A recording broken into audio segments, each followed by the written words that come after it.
Physiology jaundice. Physiology জন্ডিসটা more common না? তো মোর কমন, এটা আমাদেরকে ভালো করে জানতে হবে। ফিজিওলজি জন্ডিস যদি হয় তাহলে এইজ অফ অনসেট কখন? Second day or third day. আর এটা কি আনকনজুগেটেড না কনজুগেটিভ ভাবে বেরোবে? কোনটা? আনকনজুগেটিভ ভাবে বেরোবে। আচ্ছা, তাহলে এটা কেন হয়?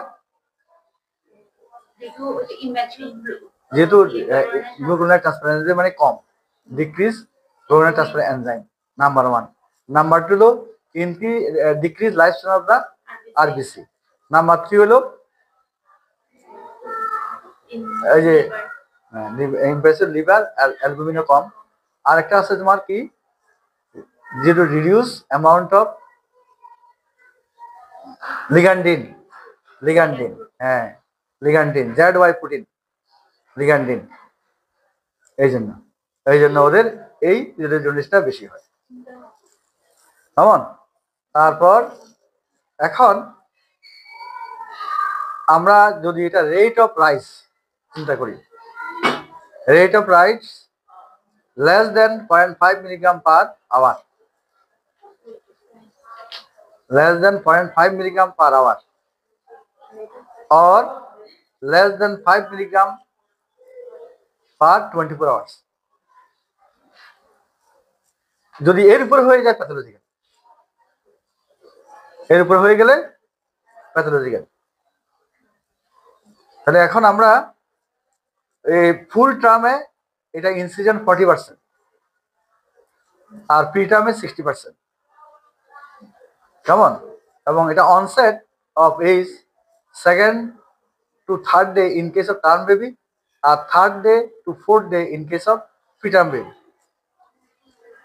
Peak rise 4 to 5 days in case of term and 5th day to 8th day in case of preterm। Peak rise হলো, পিক রাইজ মানে সিরাম বিলিরুবিনটা পিক লেভেলে কত পুষবে। টার্মের ক্ষেত্রে একটু আর্লিয়ার, প্রিটার্মের ক্ষেত্রে একটু লেট হয়। তো টার্মের ক্ষেত্রে যেটা হয় সেটা হলো 4th day to 5 day, আর প্রিটার্মের ক্ষেত্রে যেটা হলো 5 day to 8 day। এখন disappear of jaundice in case of term usually after 7 days, আর প্রিটার্ম প্রিমেচিউর বেবিদের একটু সময় লাগে 10 to 14 days। এখন পিক লেভেল কত উঠতে পারে? In case of term 12 milligram per dL, in case of preterm 15 milligram per dL. তো সেই জন্য in case of physiology jaundice serum bilirubin never rise more than 15 milligram per dL. যদি 15 milligram DL এর উপরে উঠে ইট ইজ প্যাথোলজিক্যাল। নো প্যালো, তারপর no অর্গানোমেগালি। এই ক্ষেত্রে ফিজিওলজি জন্ডিসের মধ্যে কিন্তু প্যালো থাকবে না। প্যালো যদি থাকে, অর্গানোমেগালি যদি থাকে, এটা প্যাথোলজিক্যাল। আর no risk of আননিকটারাস।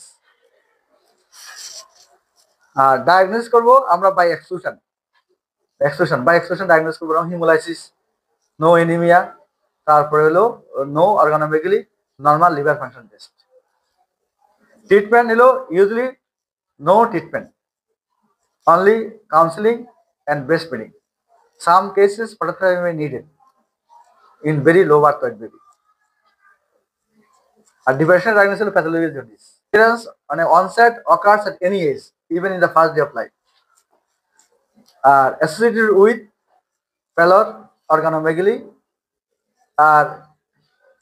organomegaly may associate with other problems, signs of sepsis, may develop kernicterus, persist may more than 2 weeks.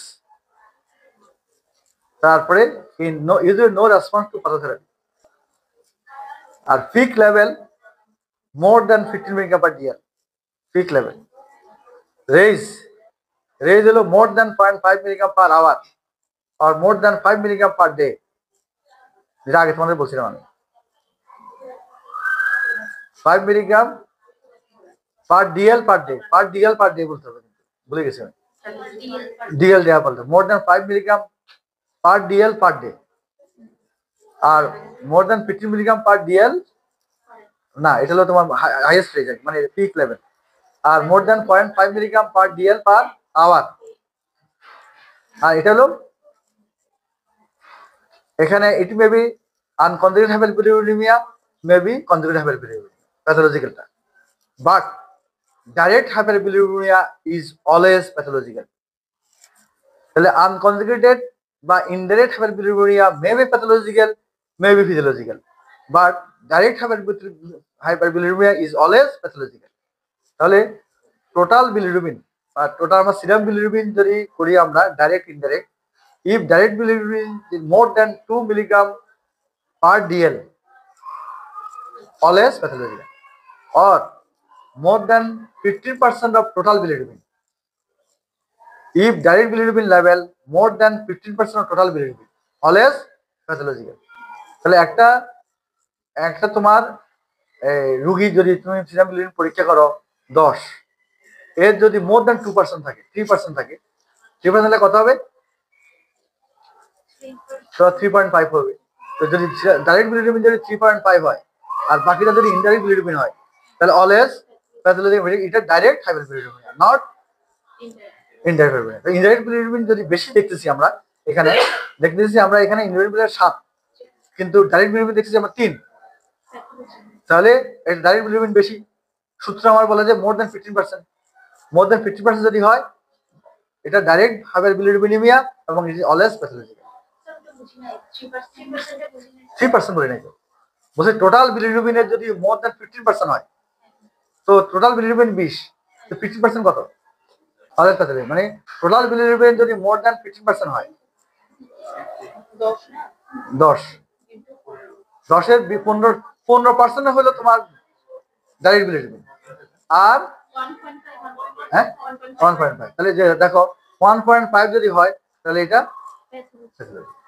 এখন এটাকে তোমাকে আবার ক্লিনিক্যালি তোমাকে এটা দেখতে হবে যে এই যে ডাইরেক্ট বিলিরুবিনের সাইন সিম্পটম আছে কিনা, এই যে ডার্ক কালার ইউরিন আছে কিনা, পেল অ্যাকোলি স্টুল আছে কিনা, এগুলো দেখতে হবে তোমাকে। কেমন? তাহলে মাথা রাখতে হবে যে এটা প্যাথোলজিক্যাল। যদিও কম, কিন্তু ইনডাইরেক্ট বিলিরুবিন অনেক বেশি মনে হচ্ছে না, কিন্তু এটাকে তোমাকে এখানে বেশি এমফেসিস দিতে হবে ডাইরেক্ট বিলিরুবিনের উপর।